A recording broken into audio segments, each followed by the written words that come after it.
Press করে পূর্বের ভিডিওটি দেখে আসো, দেন এই ভিডিওটি দেখার ট্রাই করো। তো বিপরীত ত্রিকোণমিতিক ফাংশন পড়ার জন্য আমরা সর্বপ্রথম বিপরীত ফাংশন বলতে কি বোঝায় সেটি জানবো। তো কোনো একটা ফাংশন যদি আমি ধরে নেই যে f of x equal something, তো এটাকে যদি আমরা উল্টায় দেই, সম্পূর্ণ উল্টায় দেই, তাহলে আমরা পাবো f ইনভার্স x। তো এটাকেই মূল ফাংশনের কি বলা হবে? বিপরীত ফাংশন বলা হবে। তো কখন আমাদের বিপরীত ফাংশন থাকবে সেই কন্ডিশনটা আমাদের জানতে হবে। সকল ফাংশনের কিন্তু বিপরীত ফাংশন নেই।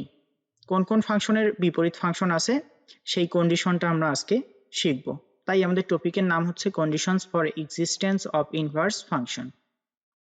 তো এখানে প্রথম যে মেজর কন্ডিশনটা হচ্ছে যে আমাদের মেইন ফাংশন বা মূল ফাংশনকে এক এক ফাংশন হতে হবে।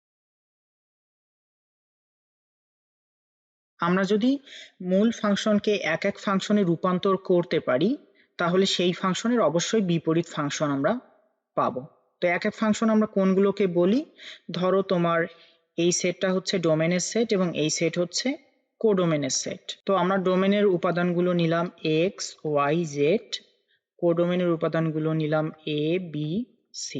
যদি আমি এদের মধ্যে অন্বয় বা সম্পর্ক এভাবে দেখাই তাহলে এই সম্পর্কে আমরা দেখতে পাচ্ছি যে ডোমেনের একটি উপাদান কোডোমেনের কেবলমাত্র একটি উপাদানের সাথে সম্পর্কিত, আবার কোডোমেনের একটি উপাদান কেবলমাত্র ডোমেনের একটি উপাদানের সাথে সম্পর্কিত। তাহলে এই ধরনের অন্বয়গুলোকে, এই ধরনের ফাংশনগুলোকে আমরা কি বলবো? এক এক ফাংশন বলবো। তো যখন একটা ফাংশন এরকম এক এক ফাংশন হবে তখন তার বিপরীত ফাংশন আমরা পাবো। তাহলে আমাদের পরীক্ষাগুলোতে যদি আসে যে বিপরীত ফাংশন থাকার শর্ত কি, তাহলে আমরা মেজর যে শর্তটা আমরা বলবো সেটা হচ্ছে মূল ফাংশনকে এক এক ফাংশন অবশ্যই হতে হবে। এরপরে তাহলে আমরা আসি যে ত্রিকোণমিতিক ফাংশন সমূহকে এক এক ফাংশনে আমরা কিভাবে রূপান্তর করতে পারি। আমরা জানি যে এগুলো এক এক ফাংশন না, কারণ এগুলো নির্দিষ্ট ভ্যালুর পরপর কি করে? মানটাকে রিপিট করে। এই জন্য এগুলোকে পর্যায়ভিত্তিক ফাংশন বলা হয়। তো এদেরকে আমরা কিভাবে এক এক ফাংশনে রূপান্তর করতে পারি? তো এখানে রূপান্তর করার উপায়টা হচ্ছে, আমি যদি তোমাদেরকে চিত্রের সাহায্যে একটু বোঝাতে চাই, ধরো আমরা x এবং y অক্ষ নিলাম এবং এই x অক্ষ y অক্ষে আমরা সাইন ওয়েভটা বা সাইনের জন্য যে ফাংশনটা আমরা পাই সেই ফাংশনটা প্লট করার একটু ট্রাই করি। তো ফাংশনটা দেখতে আমাদের এরকম হবে।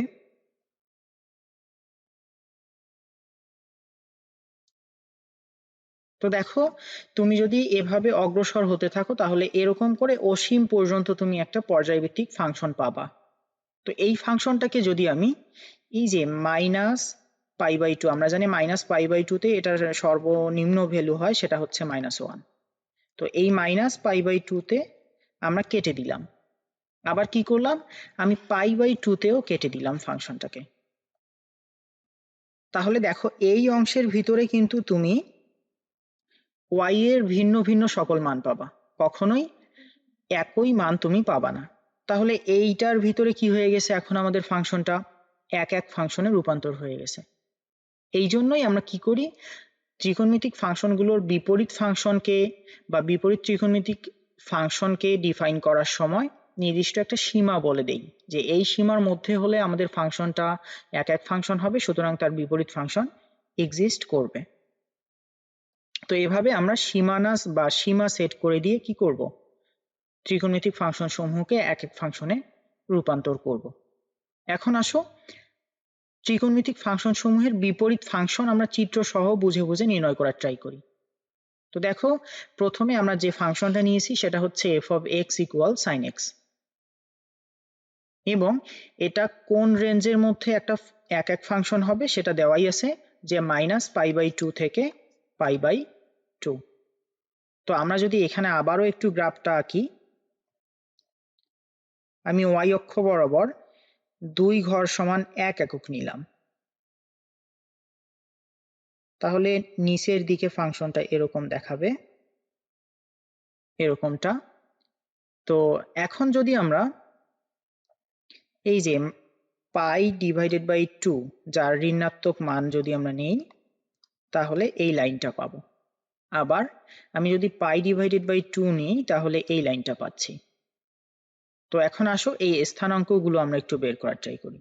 দেখো এই যে এই স্থানাঙ্কটা আমরা যদি বের করতে চাই, এক্স অক্ষ বরাবর আছে পাই ডিভাইডেড বাই 2, আর ওয়াই অক্ষ বরাবর আমরা দেখলাম যে সাইন 90 এর ভ্যালু কিন্তু 1, সর্বোচ্চ মান, তাহলে 1। আসো এই যে এই বিন্দুটার আমরা স্থানাঙ্ক বের করতে চাই। তো এই বিন্দুটা মূল বিন্দু হওয়ার কারণে এর স্থানাঙ্ক হবে 0,0। এরপরে এই যে আমরা নেগেটিভ দিকে সর্বশেষ বিন্দুটার স্থানাঙ্ক যদি বের করতে চাই, তাহলে দেখো এখানে এক্স এর ভ্যালু দেওয়া আছে -পাই ডিভাইডেড বাই 2, এবং এই যে ওয়াই অক্ষ বরাবর এটা ঋণাত্মক দিকে 2 ঘর এসেছে। 2 ঘর মানে কত একক? 1 একক। তাহলে এখানে হবে সেটার ভ্যালু -1। তো এইরকম আমরা 3টা বিন্দু পেলাম। এখন যদি আমরা সাইন ইনভার্সের গ্রাফ আঁকতে চাই, তাহলে আমাদের শুধু ছোট্ট একটা টেকনিক অবলম্বন করতে হবে। সেটা হচ্ছে, দেখো এখানে কিন্তু আমি কি করে দিয়েছি, তোমার এখন পাই গুলো ওয়াই অক্ষ বরাবর দিয়েছি, আর এখানে 1, 2 এগুলো এখন কোন অক্ষ বরাবর আছে? এক্স অক্ষ বরাবর আছে। তো আমরা এখানে করব কি, তোমার এই যে এক্স এর মান আর ওয়াই এর মানগুলোকে অল্টারনেট করে দিব। তো দেখো এখানে এই বিন্দুটাকে যদি আমরা লোকেট করতে চাই, এখানে দেওয়া আছে পাই ডিভাইডেড বাই 2, 1। তো আমরা এই গ্রাফে বসানোর সময় 1 কে আগে বসাবো, পাই ডিভাইডেড বাই 2 কে পরে বসাবো। তো দেখো এই যে এটাই হচ্ছে আমাদের 1। এখন কোন দিকে যেতে হবে? পাই ডিভাইডেড বাই 2, এই যে এই দিক বরাবর। তাহলে এই বিন্দুটা আমরা পাচ্ছি। এরপরে আসো 0,0, এটা দুইটা অক্ষ যে বিন্দুতে ছেদ করে সেটা সকলেই জানি যে 0,0 হয়। দেন পরের বিন্দু হচ্ছে -পাই ডিভাইডেড বাই 2, -1। তো কিভাবে বসাবো? আমরা -1টাকে আগে বসাবো, দেন -পাই ডিভাইডেড বাই 2 কে পরে বসাবো। তো -1-এ যদি আমি দাঁড়াই তাহলে এখানে দাঁড়ালাম, এখন -পাই চলে আসলে এই বিন্দুতে চলে আসলাম। তাহলে আমাদের গ্রাফটা হচ্ছে এরকম। এটাই হচ্ছে আমাদের সাইন ইনভার্স ফাংশনের জন্য গ্রাফ। আশা করি তোমরা সকলেই বুঝেছো। যদি বুঝে থাকো তাহলে তোমরা দ্বিতীয় যে কোশ্চেনটা দেওয়া আছে যে F of x equal cos x, যার জন্য ফাংশনের কন্ডিশন হচ্ছে 0 থেকে পাই পর্যন্ত, এটার জন্য তোমরা ভিডিওটি পজ করে কস ইনভার্সের গ্রাফ একটু আঁকার ট্রাই করো, দেন ভিডিওটিকে আবার চালু করে আমার সাথে একটু মেলায় নাও। তো cos x এর মেইন গ্রাফ হচ্ছে, cos x হচ্ছে যখন আমাদের x এর ভ্যালু 0 হয় সর্বোচ্চ মান দেখায়, তাই আমি এখানে যখন 0 ইনপুট দিচ্ছি তখন সর্বোচ্চ ভ্যালু পাবো 1, সুতরাং এই বিন্দু দিয়ে যাবে। যখন আমি পাই বাই 2 অর্থাৎ 90 ডিগ্রি দিব তখন 0 হবে, দেন যখন পাই দিব তখন হবে -1। ঠিক একইভাবে আমাদের এখানে -পাই বাই 2 তে 0 হবে এবং -পাইতে -1 হবে। সুতরাং গ্রাফ যদি আমরা আঁকি তাহলে গ্রাফ এরকম হবে।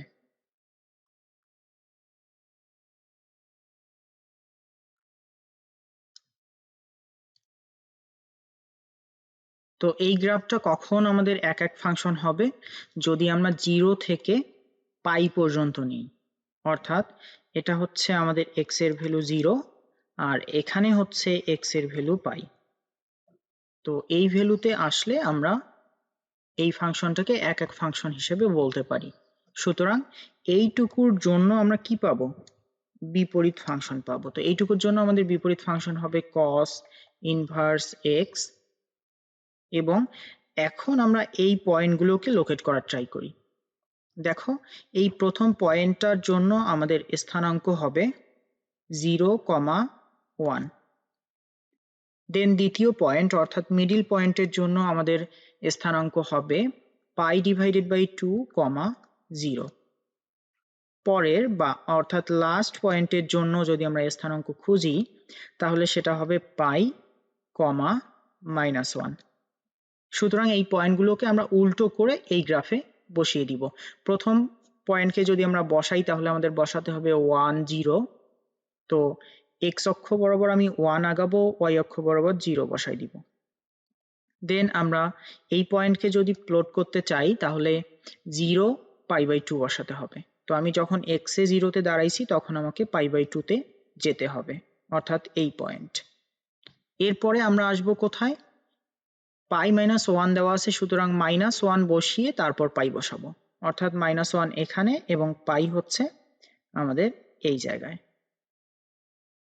সুতরাং আমাদের গ্রাফটা হচ্ছে এরকম একটি গ্রাফ। নিশ্চয়ই তোমরা বুঝেছো। এরপরে আমরা যদি থার্ড প্রশ্নটা সলভ করার ট্রাই করি, এখানে আমাদের ফাংশন হিসেবে দেওয়া আছে tan x, এবং এই tan x এক এক ফাংশন হওয়ার জন্য যে শর্তটা দেওয়া আছে সেটাতে বলা আছে যে -π/2, π/2, এবং এখানে খোলা ব্যবধি দেওয়া আছে, ওপেন ইন্টারভাল। তো এই ওপেন ইন্টারভালের মিনিং কি, যে এই যে আমরা যে পয়েন্টটা এখানে বসিয়েছি এই পয়েন্টটাকে এক্স্যাক্ট টাচ করবে না, বা ভ্যালুটা এখান থেকে শুরু হবে না, এরপরে এখানেও কি হবে, ভ্যালুটা এই জায়গা থেকে শুরু হবে না, এদের মধ্যে থাকবে, কিন্তু এখানে এই পয়েন্টগুলোকে কখনোই টাচ করতে পারবে না। তো তাহলে প্রথমে আমরা tan x এর জন্য গ্রাফ আঁকবো। tan x এর গ্রাফটা হচ্ছে এরকম। তো দেখো tan x এর গ্রাফ কখনোই কি করবে না, π/2 কে টাচ করতে পারবে না, কারণ আমরা জানি tan এর ভিতরে যদি তুমি π/2 দাও তাহলে অসংজ্ঞায়িত আসে। অসংজ্ঞায়িত মানে প্লাস অথবা মাইনাস ইনফিনিটি। সুতরাং এই যে এইদিকে দেখো ওকে টাচ করতে পারবে না, অসীম পর্যন্ত এরকম চলতে থাকবে। আবার এদিকে ঋণাত্মক দিকে -π/2 কে কখনোই টাচ করবে না এবং এর কাছাকাছি হতে থাকবে যত আমরা ভ্যালু বাড়াতে থাকবো। সুতরাং এটা হচ্ছে আমাদের tan x এর জন্য গ্রাফ। তো এভাবে এটা কি করবে, যেহেতু পর্যায়ভিত্তিক ফাংশন সেহেতু এরকম করে এটাকে ধরে আবার এরকম করে আমাদের কি হবে, এরকম আরো একটা অংশ আমরা পাবো। এদিকেও আমরা কি করব, আরেকটা এরকম অংশ পাবো। তো এতগুলো অংশ না নিয়ে আমরা যদি কোন অংশটুকু নেই, এই যে -π/2 থেকে বড় এবং +π/2 থেকে ছোট, এই যে এই পার্টটুকু যদি আমরা নিই তাহলে tan x হচ্ছে একটা এক এক ফাংশন। সুতরাং এই অংশটুকুর জন্য আমরা কি পাবো, বিপরীত ফাংশন পাবো। তো এখন আমরা যদি বিপরীত ফাংশন প্লট করতে চাই tan x এর জন্য, তাহলে দেখো আমরা এই পয়েন্টটাকে লোকেট করতে পারতেছি যে এই পয়েন্টটা হচ্ছে আমাদের 0 0। তো বসিয়ে দিলাম আমি 0 0। এরপরে দেখো এদিকে তুমি যখন π/2 তে আসতেছো তখন ভ্যালু আমরা কত পাচ্ছি, অসীম পাচ্ছি। আসো এই যে π/2 অসীম, সেটা কোন দিকে অসীম, পজিটিভ দিকে। সুতরাং আমাদের এই যে গ্রাফটা এইভাবে এই দিকে অসীম পর্যন্ত চলতে থাকবে। আবার তুমি যদি এই দিকে একটু তাকাও এই অংশটুকুতে, তাহলে দেখো তুমি যখন -π/2 এর কাছাকাছি হচ্ছ তখন ভ্যালুটা কোথায় যাচ্ছে, মাইনাস অসীমের দিকে চলে যাচ্ছে। তাহলে এরকম করে আমরা কি করব, এই যে এটাকে মাইনাস অসীম পর্যন্ত বাড়াই দিব। তো এটাই হবে আমাদের tan ইনভার্স x ফাংশনের গ্রাফ। এরপরে 4 নম্বরে যে ফাংশন দেয়া আছে সেটা হচ্ছে sec x। তো এই sec x এর জন্য আমাদের যে সীমাটা দেওয়া আছে সীমাটার বৈশিষ্ট্যটা একটু লক্ষ্য করো। এখানে বলা আছে বদ্ধ ব্যবধি 0, -π/2, দেন খোলা ব্যবধি, তারপর হচ্ছে ইউনিয়ন সেট, দেন খোলা ব্যবধি π/2, π, দেন বদ্ধ ব্যবধি। তো এটার মিনিংটা হচ্ছে এরকম যে আমাদের 0 থেকে পাই পর্যন্ত যাবে, ঠিক আছে, মাঝে একটা পয়েন্টে এই ফাংশনটা বিচ্ছিন্ন হয়ে যাবে, ওই পয়েন্টে কোনো ভ্যালু থাকবে না। সেই পয়েন্টটা কত, সেই পয়েন্টটা হচ্ছে π/2। সরি, এখানে একটু বলে নেই, এখানে মাইনাসটা হবে না। তো এই π/2 তে এসে এই ফাংশনটা বিচ্ছিন্ন হয়ে যাবে। তো এটার জন্য যদি আমরা গ্রাফ দেখি তাহলে গ্রাফটা হচ্ছে এরকম এরকম। তো দেখো এখানে আমাদের কতটুকু অংশ নিলে সেটা এক এক ফাংশন হবে। বলা আছে 0 থেকে পাই পর্যন্ত, কিন্তু মাঝে একটা বিচ্ছিন্ন পয়েন্ট আছে সেটা হচ্ছে π/2। তাহলে আমরা 0 থেকে পাই পর্যন্ত আসব, কিন্তু এই মাঝের এই পয়েন্টটাকে বাদ দিতে হবে। এখন এইটুকুর জন্য যদি আমরা বিপরীত ফাংশন অর্থাৎ sec ইনভার্স x এর গ্রাফ আঁকতে চাই, তাহলে পয়েন্টগুলোকে একটু লোকেট করো। দেখো এই পয়েন্টটা কত, এই পয়েন্টটা হচ্ছে 0,1। তাহলে 0,1 এটাকে আমরা একটু উল্টাই দিব, কারণ আমরা বিপরীত ফাংশনের জন্য গ্রাফ আর্ট করতে চাচ্ছি। তাহলে আমরা বসাবো কত, 1,0। তো এই যে 1 আসলাম, দেন 0, তাহলে এই পয়েন্টটা আমরা পাচ্ছি। দেন এটা একটু বৈশিষ্ট্যটা লক্ষ্য করো যে যখন আমরা π/2 এর কাছাকাছি হচ্ছি তখন সেটা কি হয়ে যাচ্ছে, অসীম একটা ভ্যালু দিচ্ছে। তো এই যে আমরা π/2 এর কাছে যাব কিন্তু ওকে টাচ করতে পারবো না, এভাবে চলতেই থাকবে। এরপরে আসো এই পয়েন্টটাতে যখন x এর ভ্যালু পাই, তো তখন এটার ভ্যালু কিন্তু -1, তাহলে স্থানাঙ্ক হচ্ছে π, -1। তো উল্টায় যদি আমরা বসাতে চাই তাহলে -1 আগে বসাবো, এই যে বসাই দিলাম, দেন পাই এ যেতে হবে। তো পাই হচ্ছে এই জায়গায় আমাদের পাই, তাহলে এই পয়েন্টটা আমাদের এটা। দেন এই পার্টটুকু যেহেতু আমাদের এক এক ফাংশনের অংশ, সুতরাং এই পার্টটুকুর বৈশিষ্ট্য একটু লক্ষ্য করো। এটার বৈশিষ্ট্য হচ্ছে যখনই আমরা π/2 এর কাছাকাছি হচ্ছি তখন সেটা ঋণাত্মক দিকে অসীম হয়ে যাচ্ছে। সুতরাং এই যে আমাদের এরকম করে এটা নিচে নামতে থাকবে। তো এটাই হচ্ছে আমাদের cos ইনভার্স x এর জন্য গ্রাফ। এরপরের আমাদের ফাংশন দেয়া আছে cosec x। তো এই cosec x এর জন্য যদি আমরা আসল গ্রাফটা দেখি তাহলে গ্রাফটা হবে এরকম, এই যে এরকম। তো দেখো কতটুকু অংশ নিলে আমাদের এক এক ফাংশন হবে, -π/2 থেকে π/2 পর্যন্ত, এবং মাঝে একটা বিচ্ছিন্ন পয়েন্ট আমরা পাবো, সেটা হচ্ছে 0। তো এই যে -π/2 এটা, আর +π/2 হচ্ছে এটা। সুতরাং এর মধ্যে নিলে আমরা ফাংশনটাকে এক এক ফাংশন করতে পারবো। তো আসো যখন -π/2 তখন ভ্যালু কিন্তু -1, তাহলে এই বিন্দুর স্থানাঙ্ক হচ্ছে -π/2, -1। দেন আমরা এই বিন্দুতে যদি আসি তাহলে স্থানাঙ্ক হচ্ছে π/2, 1। তো প্রথমে আমাদের এই অংশটুকু যেহেতু আমাদের রেঞ্জের মধ্যে আছে, সুতরাং এইটুকু আমরা প্লট করার ট্রাই করি।